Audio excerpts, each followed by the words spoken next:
Morning students, welcome back to BBVN online classes. In previous class or lecture we have completed the digestive system in a flow chart. ठीक है? Today we will discuss about the next life process respiration. ठीक है? Respiration क्या होता है? Generally अपन क्या समझते हैं? Exchange of gases. Exchange of gases. अपन जनरली करते हैं रेस्पिरेशन क्या होता है? Exchange of gases like O2 and CO2. Okay, then it is defined, respiration को कैसे अपन डिफाइन कर सकते हैं? It is defined as a biochemical oxidation. It is defined as a biochemical oxidation of nutrients.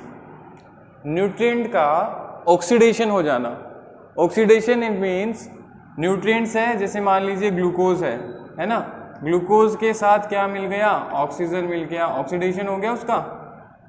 ठीक है, तो इनका क्या हो जाना? ऑक्सीडेशन. न्यूट्रिएंट जो है उनका ऑक्सीडेशन हो जाना at a cellular level, it is known as respiration.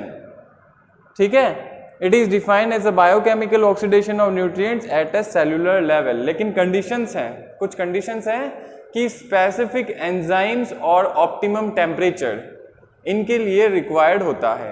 अगर ऑक्सीडेशन हो रहा है किसी भी सेल में या मेटाबॉलिक रिएक्शंस या एक्टिविटीज हो रही हैं किसी सेल में, तो एक स्पेसिफिक एंजाइम उसके लिए रिक्वायर्ड होता है और एक ऑप्टिमम टेम्परेचर जो है उस रिएक्शन के लिए या उस प्रोसेस के लिए रिक्वायर्ड होता है. तो ये कंडीशन है एट ए ऑप्टिमम टेम्परेचर और in the presence of specific enzyme. इससे क्या होता है? देखिए, ऑक्सीडेशन होगा तो एनर्जी जो है रिलीज होती है. एनर्जी क्या होती है? रिलीज होती है. To release energy for various metabolic activities. उस रिलीज ऑफ ऑक्सीजन या एनर्जी को अपन अपनी बहुत सारी मेटाबॉलिक जो एक्टिविटीज हैं उनको कंप्लीट करने के लिए काम में लेते हैं. ठीक है, तो रेस्पिरेशन मेटाबॉलिक न्यूट्रिएंट्स होते हैं जिनका मेटाबॉलिज्म हो जाता है या ब्रेकडाउन हो जाता है न्यूट्रिएंट्स का, तो एनर्जी रिलीज होती है और वो एनर्जी जो है वेरियस मेटाबॉलिक एक्टिविटीज जो है या फंक्शंस हैं उनमें काम में आती है. ठीक है, तो रेस्पिरेशन क्या हो गया? देखिए, एक कैटाबोलिक प्रोसेस हो गई है. कैटाबोलिक प्रोसेस, एनाबोलिक प्रोसेस और कैटाबोलिक प्रोसेस देखिए दो होती है, एनाबोलिक और कैटाबोलिक. ठीक है, मेटाबॉलिक इनको कंसिस्टेंटली अपन कहते हैं मेटाबॉलिक एक्टिविटीज. तो एनाबोली और कैटाबोला. तो देखिए, कैटाबोलिक मींस क्या होता है? Breakdown of reaction. Breakdown reaction होती है, कोई भी कैटाबोलिक रिएक्शन है इसका मतलब क्या हो रहा है? ब्रेकडाउन हो रहा है. ठीक है, ये डीकंस्ट्रक्टिव होती है. एनाबोलिज्म जो होता है वो होता है फॉर्मेशन या सिंथेसिस. किसी भी रिएक्शन में कुछ चीज जो है अगर बन रही है, सिंथेसाइज हो रही है, इट मीन्स वो क्या है? एनाबॉलिक रिएक्शन है. ठीक है, ये क्या होती है? कंस्ट्रक्टिव रिएक्शंस होती हैं, वो एनाबॉलिक होती है एक्टिविटीज, और डिसकंस्ट्रक्टिव होती है, मीन की ब्रेकडाउन होता है जिसमें, वो होती है कैटाबॉलिक रिएक्शंस. तो इसमें देखिए, रेस्पिरेशन में क्या होता है? फूड पार्टिकल का ऑक्सीडेशन हो रहा है तो एनर्जी क्या हो रही है? रिलीज, मतलब ब्रेकडाउन हो रहा है ना. ब्रेकडाउन होगा तो respiration is an catabolic reaction या एक्टिविटी. तो देखिए, ये कैटाबॉलिक प्रोसेस है जिसमें क्या होता है? Gaseous exchange. किसका होता है? O2 और CO2 का, बिटवीन द सेल बॉडी और देयर सराउंडिंग्स. किसके बीच होगा? जो सेल है उसके और जो सराउंडिंग है उन दोनों मीडियम के बीच गैसियस एक्सचेंज होता है. Gaseous exchange of O2 and CO2. Okay, clear? Next आगे चलते हैं अपन. तो अगर इक्वेशन की बात करते हैं अपन कि कोई भी जो है फूड पार्टिकल है उसका ऑक्सीडेशन हो रहा है, जैसे कि मान लीजिए अपन ने कोई भी फूड पार्टिकल लिया, उसके साथ क्या हो रहा है? ऑक्सीडेशन, मतलब ऑक्सीजन है उसके साथ ब्रेकडाउन हो रहा है, तो उसके साथ क्या बनेगा? देखिए, CO2 बन जाता है, वाटर बन जाता है और एनर्जी. ये जो प्रोसेस होती है वो है रेस्पिरेशन. ठीक है, किसी भी न्यूट्रिएंट का क्या हो जाना? ब्रेकडाउन. ब्रेकडाउन का मीन ऑक्सीडेशन हो जाना. ऑक्सीडेशन होगा तो एनर्जी रिलीज होती है.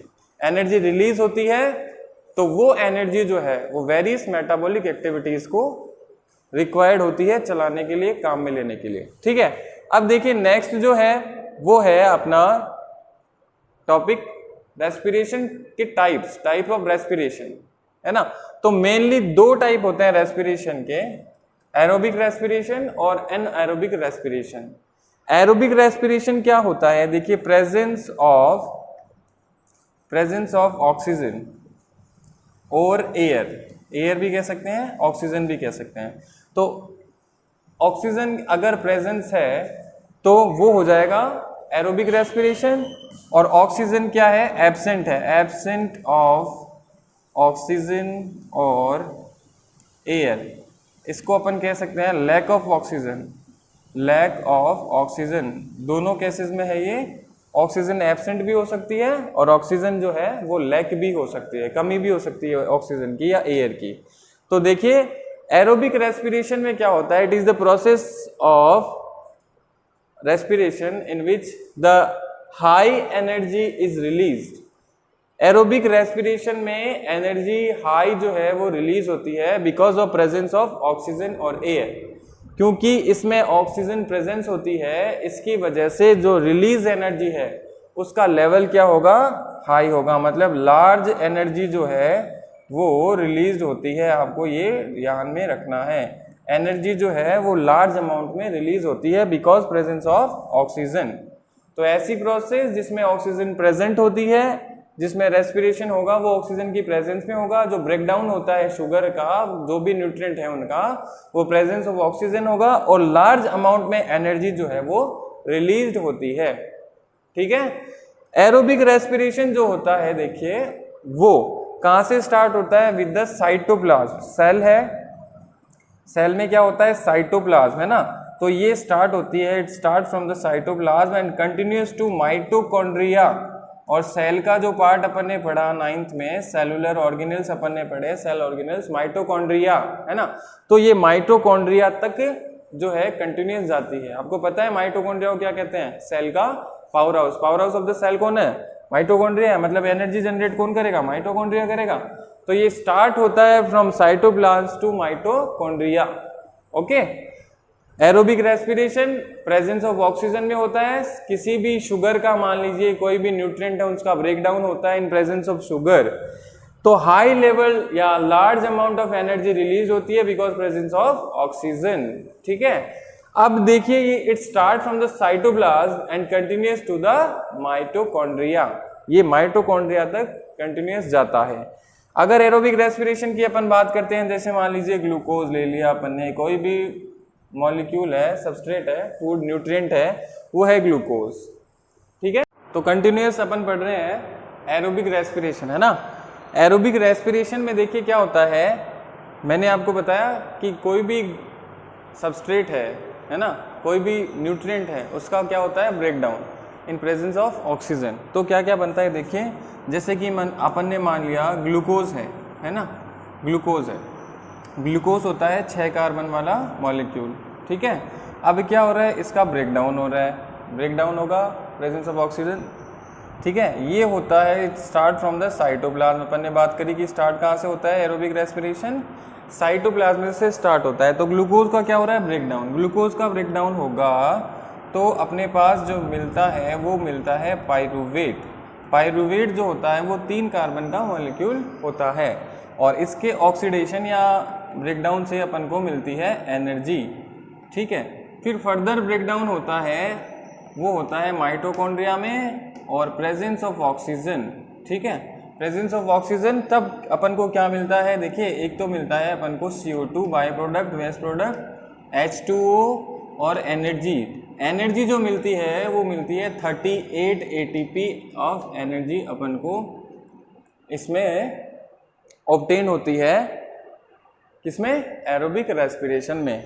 ठीक है, देखिए ग्लूकोज है, उसका ब्रेकडाउन हुआ, कहाँ पर हो रहा है, सेल में, साइटोप्लाज्म में। फिर अपन के पास जो अपन को मिल रहा है वो है पाइरूवेट, 3 कार्बन वाला जो मॉलिक्यूल होता है वो मिलता है, ब्रेकडाउन हो रहा है तो एनर्जी मिलती है। फिर वापस कंटिन्यू जो है ब्रेकडाउन होता रहता है इन प्रेजेंस ऑफ ऑक्सीजन, और ये माइटोकॉन्ड्रिया में होता है। तो अपन को मिलता है CO2 कार्बन डाइऑक्साइड, वाटर मिलता है, और ATP की मॉलिक्यूल्स हैं वो 38 ऑफ ATP एनर्जी अपन को ऑब्टेन्ड होती है इन एरोबिक रेस्पिरेशन। ठीक है, अब अपन बात करते हैं अनएरोबिक रेस्पिरेशन की। ठीक है, तो अनएरोबिक रेस्पिरेशन जो होता है वो होता है, देखिए, it is the process in which the small amount of energy is released in absence of oxygen or lack of oxygen। देखिए ब्रेकडाउन होता है, ब्रेकडाउन किसका हो रहा है, जो भी न्यूट्रिएंट पार्ट है, ब्रेकडाउन ऑफ और इनकम्प्लीट डाइजेशन बता सकते हैं अपन, तो वो हो रहा है ग्लूकोज का। तो क्या मिल रहा है, in absence of oxygen, absence of oxygen में ब्रेकडाउन होता है ग्लूकोज का, तो लो अमाउंट ऑफ एनर्जी रिलीज होती है। ठीक है, और ये होता कहाँ पर है, जैसे कि मान लीजिए अनएरोबिक रेस्पिरेशन जो है वो होता है यीस्ट सेल में, कुछ बैक्टीरिया है उनमें, और जो मसल्स होती हैं वहाँ पर जो है अनएरोबिक रेस्पिरेशन अपन को ऑब्टेन होता है या देखने को मिलता है। देखिए anaerobic respiration in absence of oxygen होगा या एयर होगा। ठीक है, लार्ज अमाउंट में एरोबिक रेस्पिरेशन में जो एनर्जी मिल रही थी उसके जस्ट अपोजिट लो अमाउंट में एनर्जी मिलती है, क्योंकि एनर्जी कम कब मिलेगी, जब ऑक्सीजन की एब्सेंस होती है, ऑक्सीजन की लैक होती है। ठीक है, तो अनएरोबिक रेस्पिरेशन में इसके भी वापस क्या है, पार्ट है, सब पार्ट है। देखिए जैसे कि मान लीजिए कुछ यीस्ट सेल है, यीस्ट सेल होता है ना, यीस्ट सेल में क्या होता है कि absence of oxygen, absence of oxygen, तो एब्सेंस ऑफ ऑक्सीजन होता है तो लो अमाउंट में एनर्जी प्रोड्यूस होती है। इसको कहते हैं मेनली फर्मेंटेशन। क्या कहते हैं, फर्मेंटेशन, जिससे अपन को क्या मिलती है, ये वाइन, बियर्स, चीज़ है ना, बियर, वाइन, ये प्रोड्यूस होते हैं इस फर्मेंटेशन से या ईस्ट सेल से। एब्सेंस ऑफ ऑक्सीजन में ग्लूकोज का क्या होता है, फर्मेंटेशन या ब्रेकडाउन होता है। ठीक है, जिसकी वजह से ईस्ट सेल में फर्मेंटेशन होता है, जिसकी वजह से क्या होता है, बियर, वाइन, चीज़ ये प्रोड्यूस होते हैं, और लो अमाउंट ऑफ एनर्जी अपन को रिलीज होती है या मिलती है अपन को। ठीक है, एक तो हो गया देखिए फर्मेंटेशन। तो नंबर 1 बात करते हैं अपन कि 2 टाइप का हो गया। एक तो हो गया एल्कोहलिक फर्मेंटेशन, एल्कोहलिक फर्मेंटेशन जो किस में हो रहा है, यीस्ट सेल में, एल्कोहलिक फर्मेंटेशन। फिर नंबर 2 है absence of oxygen, absence of oxygen. फिर है lactic acid fermentation, lactic acid fermentation जो हो रहा है lack of oxygen, lack of oxygen. ठीक है, लैक ऑफ ऑक्सीजन में लैक्टिक एसिड फर्मेंटेशन होता है। एल्कोहलिक फर्मेंटेशन में देखिए क्या होता है, एल्कोहलिक फर्मेंटेशन जब होता है तब ब्रेकडाउन होता है शुगर्स का, ग्लूकोज का मान लीजिए, हाँ, तो ग्लूकोज का ब्रेकडाउन हुआ तो 2 इथेनॉल बनते हैं। क्या बनते हैं, 2 इथेनॉल, और बनता है CO2, और एनर्जी जो होती है वो बहुत ही कम बनती है, प्लस 2 ATP की एनर्जी है, वही मॉलिक्यूल्स अपन को ऑब्टेन्ड होते हैं इन एब्सेंस ऑफ ऑक्सीजन और एयर। ठीक है, ये कहाँ पर होता है, यीस्ट सेल में। कहाँ पर होता है, यीस्ट सेल जो होती है, और इससे प्रोड्यूस होता है वाइन, बियर, और जो चीज़ होते हैं वो प्रोड्यूस होते हैं। ठीक है, तो देख लीजिए जैसे कि मान लीजिए ग्लूकोज है, ठीक है, ग्लूकोज 6 कार्बन वाला, वही बात है। इससे अपन को क्या मिलता है, पाइरूवेट मिलता है ना, पाइरूवेट, प्लस क्या अपन को ऑब्टेन होती है, एनर्जी। ठीक है, एनर्जी ऑब्टेन हो रही है। फिर ये यीस्ट सेल में होता है, यीस्ट सेल में, और एब्सेंस ऑफ ऑक्सीजन, एब्सेंस है ऑक्सीजन की, तो बनता है 2 ethanol, 2 ethanol, CO2 plus 2 ATP of energy.